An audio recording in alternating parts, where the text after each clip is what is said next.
Hello, A-Push students. I want to go through period 4 review with you so you are prepared to take the test on next Thursday or Friday, let's see, 19th or 20th of November.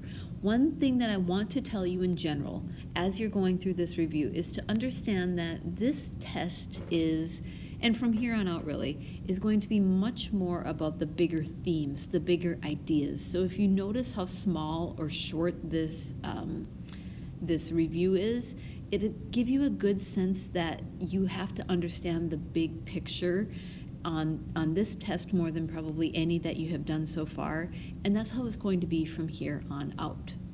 So let's just start with some of the basics.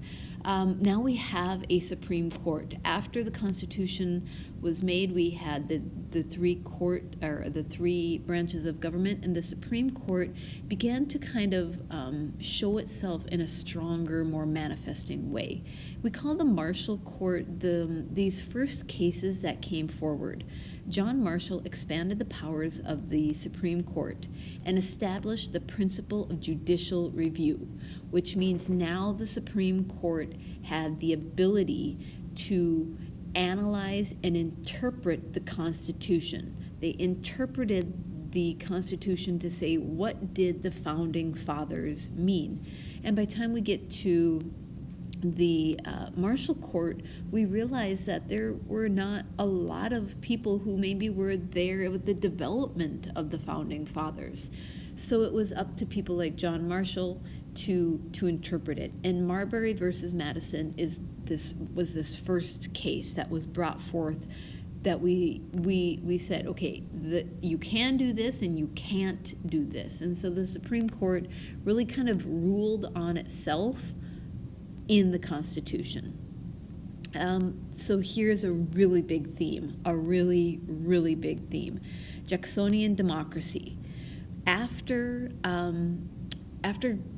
George Washington gave remember his famous speech at the end and his farewell reply address, and that said, don't get into the two-party system, avoid dealing with Europe, don't start getting into these sectional divides.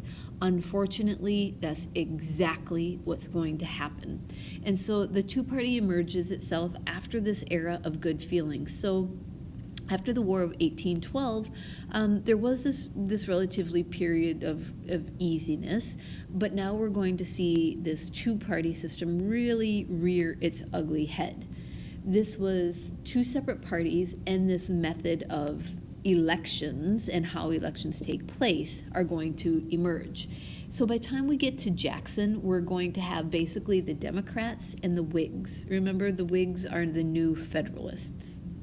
So the Democrats are very much, they are the pro-state, they are a strict interpretation of the government or of the Constitution, whereas Whigs are more pro-federal, a more loose interpretation of the Constitution. And what I really, really need you to know is that Jackson, above anybody else, was this really very interesting species of dichotomy. He was a Democrat, and he was for the common man, which makes sense, right? Because this was a pro-state, pro-agrarian kind of idea. The common man should have been educated, or at least had the ability to be educated. Now there's fewer voting restrictions, so you didn't have to own property. But he also did some really unfortunate things, like he used the spoil system, which meant that his friends, those who were loyal to him, could get a job in government. He wanted a strict interpretation of the Constitution, which was maybe in a way good, but then he did things like he started up pet banks, which is definitely not a strict interpretation of the Constitution. And sometimes he used force on groups that whatever he wanted done. And so really, really, I'm really urging you to understand Jacksonian democracy. When I asked you to read that between Trump and Jackson, should Jackson be in the Hall of Fame or the Hall of Shame? There was a quote, and I think I read it to some of you. I think it's worth reading again. Andrew Jackson was a patriot and a traitor. He was the greatest of generals and wholly ignorant of the art of war, a brilliant writer, eloquent, elegant, without being able to compose a correct sentence or spell words of 4 syllables. Almost a law-defying, law-abiding citizen. A stickler for discipline, he never hesitated to disobey his superior. A democratic autocrat, an urban savage, an atrocious saint. And so there's so many things about Andrew Jackson that are completely polar opposites of each other. One of the bigger things that you really need to understand is the nullification crisis, this big issue over tariffs, especially in South Carolina. He was going to use force against South Carolina to enforce the tariffs on cotton. John Calhoun said that each state could nullify or ignore federal law. Jackson then threatens to send in troops. It ends in compromise. Here's a perfect example of Jackson is going outside of the constitutional limits. He is a strict interpretation of the Constitution in pro-state, yet when it comes to adding tariffs, which will help the national economy, he kind of struts his weight around. Now, it didn't, end in a tragedy. It ended in a compromise, but Jackson is willing to send in the army in order to get South Carolina to obey. We can see the writing on the wall. We can see how each state is going to kind of strut their powers. And Jackson is in the middle of all of this, including the Indian Removal Act. Johnson signed into law to negotiate, and I do put those words in quotation marks, with tribes for land, Native American tribes for land, and the removal to the west of the Mississippi. It was mostly in the South as the need for cotton plantations increased. Some groups were forced, some willingly resettled, but what Jackson tried to make it sound like was he was the benevolent, he was the caring president for the Native Americans. Yet, was it really for devious purposes? Was it really for greedy reasons why the Indians were to be removed from some of the areas that were inherent to those peoples? The Market Revolution. This was a change in the economic system. It led to better transportation, better communication, more industry. We talked about technology and specifically the cotton gin. You really cannot diminish the complete revolution in the economy because of the cotton gin. Interchangeable parts, steamboats, mechanical reapers, the canals, roads, turnpikes, all of this new technology really helped the market revolution. And it was a boom in not only industry, but transportation and communication as well. However, immigration, there was this large motivation to get more immigrants to come in. Most came in, because they sought jobs in the industrial north. Because land was too expensive typically in the South, those large plantations, and so they really couldn't get a foot in, if you will. So most immigrants went to the north and then eventually would have immigrated further to the west.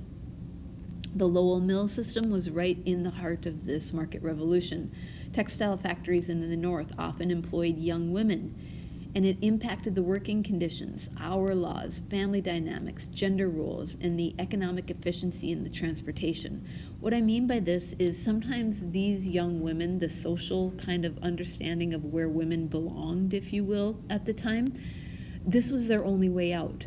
But working in a mill was not an easy job. Now, it did eventually lead to things like labor unions being created, better working hours and wages and things like that, but it really changed how the American family operated.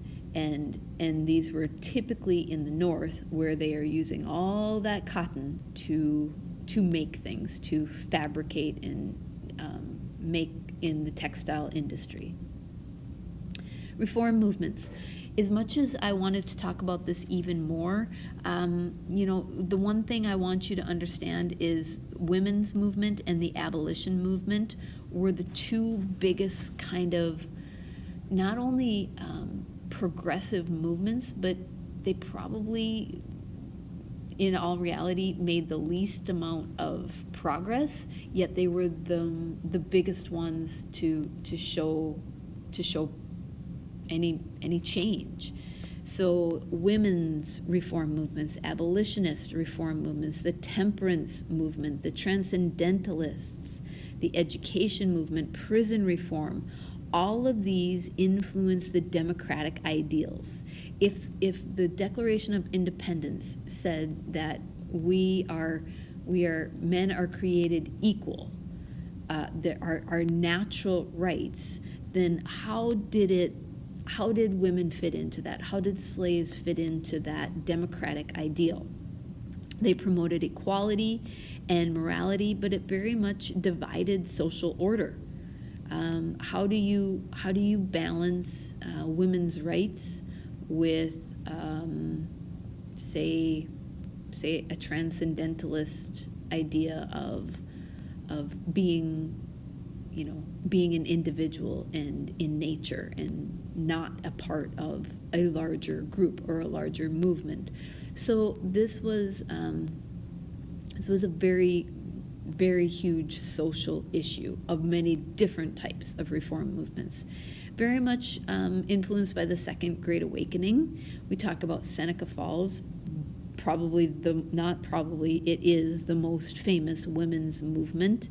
But keep in mind that these were groups. These were women who were pushing for change, pushing for reform, but that's probably because they were more wealthy. They were likely white. However, we heard the amazing speech by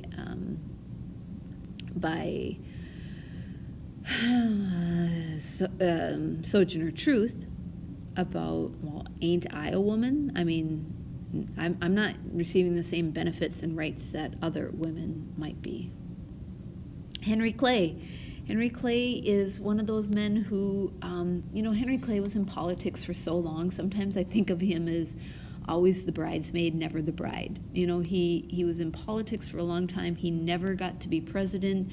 The ideas he had were really pretty revolutionary, yet oftentimes they didn't get put into play. Some of the things that he proposed did make a big impact on the United States, but regardless, Henry Clay was a huge figure in the early 1800s.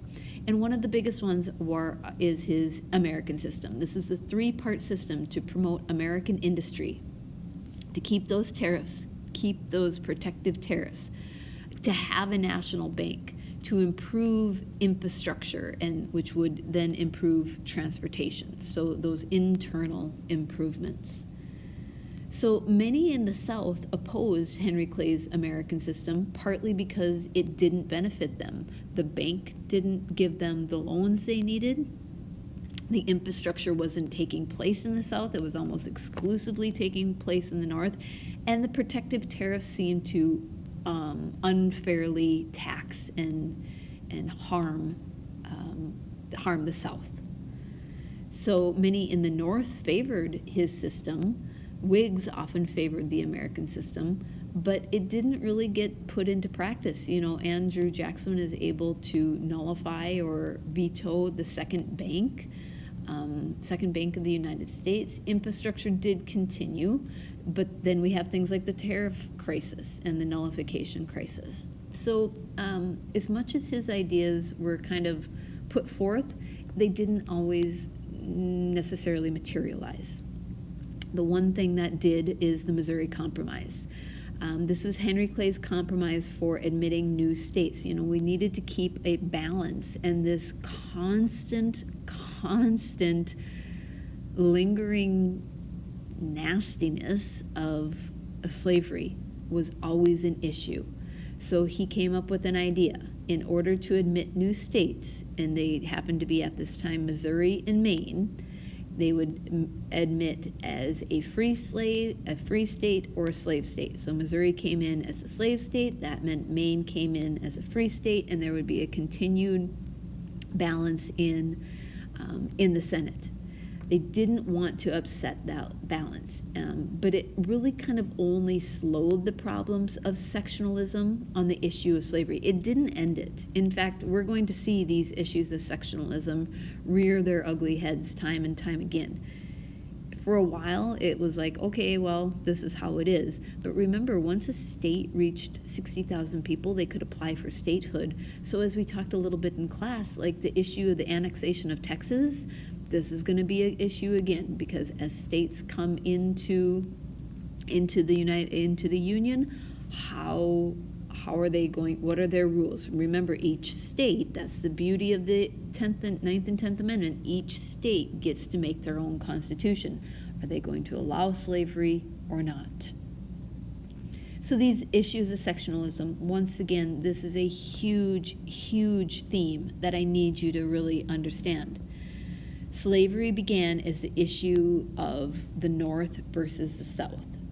There was better technology and transportation in the North, and the South often felt like they were fighting against the North in order to A, keep the institution of slavery, and B, improve their economic holdings in the United States. White Southerners often felt there was an attack against slavery, and the attack was against themselves and the economy because of their dependence on slaves. So oftentimes, anybody who was an abolitionist or any part of the government that tried to, do away with slavery, Southerners took that as a personal attack on them, when it was really more of a personal attack on the moral institution, but it was so engrossed, it was so much a part of the fabric of the South that they looked at it kind of like that. And in fact, we even hear about John Calhoun and the idea of the positive good, whereas before it had been the particular institution of slavery. Now they're trying to justify it and saying, well, no, it's not just a particular institution, this is a positive good. The idea gave slave owners feelings of wanting to keep slaves at least mildly happy in order to ensure loyalty. It usually didn't work because there were still runaways, sabotage continued, but it was how white slave owners could somehow justify slavery in their minds.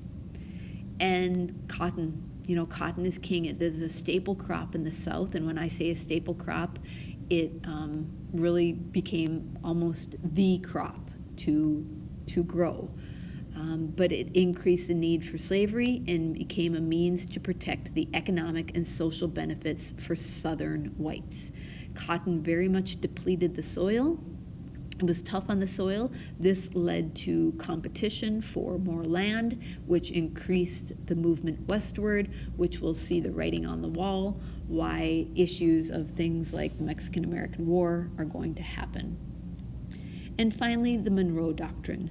James Monroe, he's our fifth president. He put forth this policy of like a global affair, like foreign policy. And it was really a threat to Europe. This was not really even a veiled threat. This was a threat to Europe to say, hey, listen, we're America now and we're a superpower, so you just watch out, Europe. Basically the Monroe Doctrine said, Europe, stay out of America.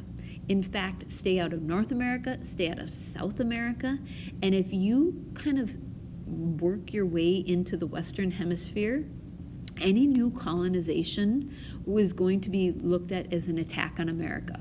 So if you try to colonize in the Caribbean, in South America, in Latin America, we're going to take that personally as an attack on us. So Europe, just stay out of our affairs. In fact, this even kind of led to this isolationism. Now remember, George Washington said, stay out of European affairs. Well, now James Monroe is kind of saying, Europe, you stay out of our affairs. And so while it did lead to this period of isolationism where we just kind of wanted to do our thing and do it on the continent of the United States, It also gave us this feeling of like superiority, that we could do whatever we want. And pretty soon we will actually see these feelings of the right to dominate and imperialism being set forth. So that's it. We can talk more about Jackson. We can talk more about the issues of sectionalism, but these are some of the big topics that I really want you to understand. If you look at the back side, I had just kind of jotted some things down about Jackson, what he wanted and what he didn't want. So kind of go through those ideas of tariffs and banks and suffrage and things like that. And understand both how those are connected and really important topics of their own. All right, good luck. I'll see you at school.